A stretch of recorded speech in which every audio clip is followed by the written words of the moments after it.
अगर अज इन्हां बच्चों को हड्ड हरामी पैनी शुरू हो जाए, अज सुस्त ते कायल हो जाए, फिर जिंदगी दे विच अगे वधना जिहड़ा ना बड़ा मुश्किल हो जाता है। तो इस वास्ते बच्चों की थोड़ी थोड़ी ट्यूनिंग जिहड़ी है ना वो करदे रहना चाहिए है। ए जी सामने हादी साहब चोरी छुप के जिहड़े ने ना वेखण डे ने कार्टून। हादी उठो यार, उठो उठो, काफ़ी टाइम हो गया, नाश्ता करिए। चल शाबाश उठ। माशाल्लाह जी, रात में जो कौरमा बनाया सी वो सुबह भी चलन डे। सुबह जो नाश्ते का टाइम होंगे जी, बच्चों को बड़ा औखा उठाया जाता है। और मोस्टली जिस दिन छुट्टी होंगी है उस दिन तो बच्चे उठन का ना ही नहीं लेंगे, कहते हैं कि अज सानू जो ना कोई उठाए ही ना।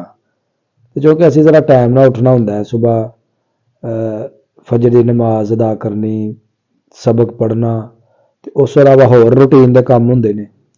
तो चलो बच्चे बच्चे होंगे ने, इन्हों की जिम्मेदारियां सिर्फ पढ़ाई दियाँ ने, तो जो सियाने होने जिम्मेदारियां वध जांदियां।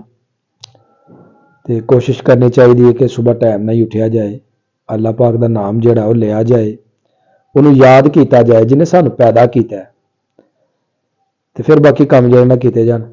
क्योंकि अज तो छुट्टी सी, इस वास्ते बच्चे जरा आराम सुकून ना उठ रहे हैं। तो वैसे उन्हें बच्चों की रूटीन है कि सुबह सहरी टाइम ही उठना है, ताकि स्कूल की तैयारी, नमाज सबक पढ़िए।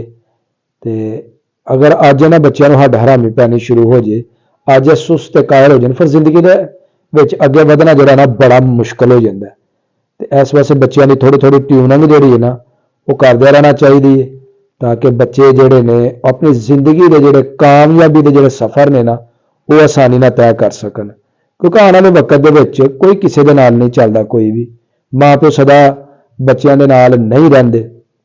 इस वास्ते बच्चों को जिम्मेदार बनाना वालिदैन दी अव्वलीन तरजीह होनी चाहिए।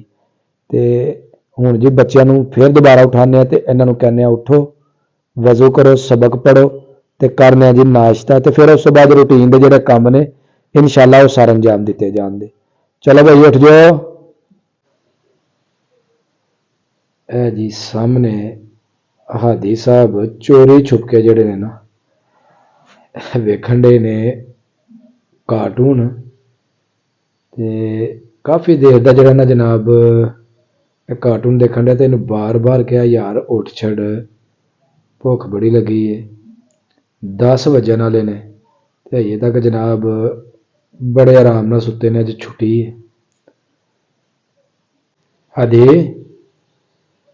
उठो यार, उठो उठो, काफ़ी टाइम हो गया, नाश्ता करिए। चल शाबाश उठ, वजू कर मेरा पुत्र। चलो चलो,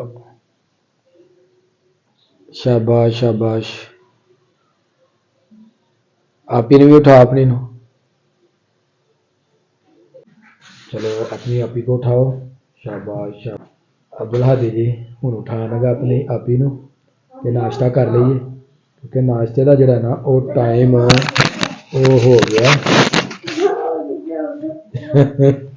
उठाओ उठाओ इनू, जल्दी उठाओ। आपी अपना बड़े आराम नाल सुती है कि अज छुट्टी है, तो अज सुकून नाल सोने। 10 बज गए, भुख अखीर लग जाती। चलो मेरा बेटा उठो, उठो उठो। की कह रही आपी? नहीं बेटा नाश्ता करिए, सुबह का नाश्ता टाइम में करना चाहिए। उठो मेरे बच्चे, शाबाश। रेडी। लो जी हादी साहब वजू करके निकल आए ने, माशाल्लाह जी। हुण टावल दे नाल अपना मूँह साफ करन दे। ते हादी साहब हुण की करोगे? हुण की करोगे? जी ठीक है, पढ़ो जनाब। चलो शाबाश, टोपी वगैरह पहनो। माशाल्लाह हादी साहब जी कुरान पाक की तिलावत और रूटीन का जोड़ा काम है डेली कुरान पाक की तिलावत करना। माशाल्लाह माशाल्लाह जी। यह साडा जोड़ा ना खून च रसिया बचया कि जो असा कुरान पाक खोलना सब तो पहला इनू चुमना है, तो उस बाद वो तिलावत शुरू करनी। إنا جعلناها فتنة للظالمين إنها شجرة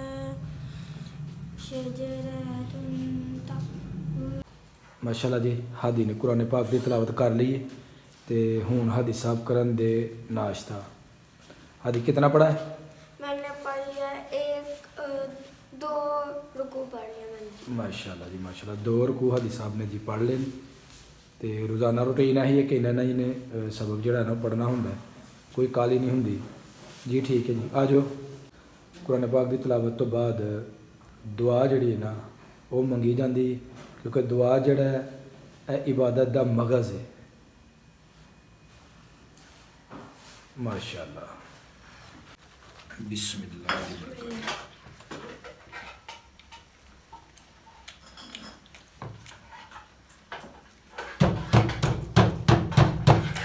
माशाल्लाह जी,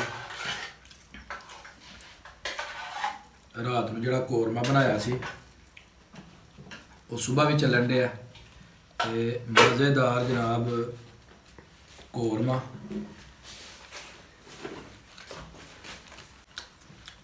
ये लो इसकी मेव।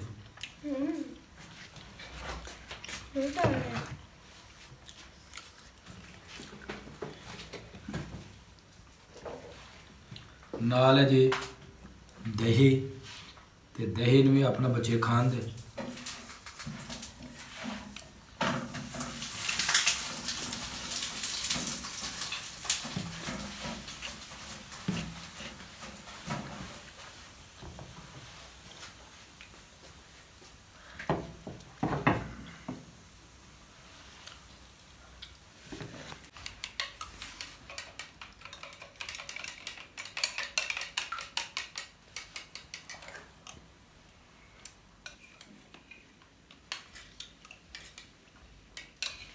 साड़ी अज की वीडियो हो गई है मुकम्मल। अगर मेरी वीडियो लगी अच्छी तो मेरी वीडियो ने एक लाइक कर देना, और जो दोस्त मेरे चैनल पर नए ने वो जल्दी जल्दी मेरे चैनल को सबसक्राइब कर दो, ताकि आने वाली वीडियो का नोटिफिकेशन तो बार वक्त मिलता रहे। हमेशा हंसते रहो, वसदे रहो, खुश रहो, आबाद रहो। अल्लाह हाफिज़।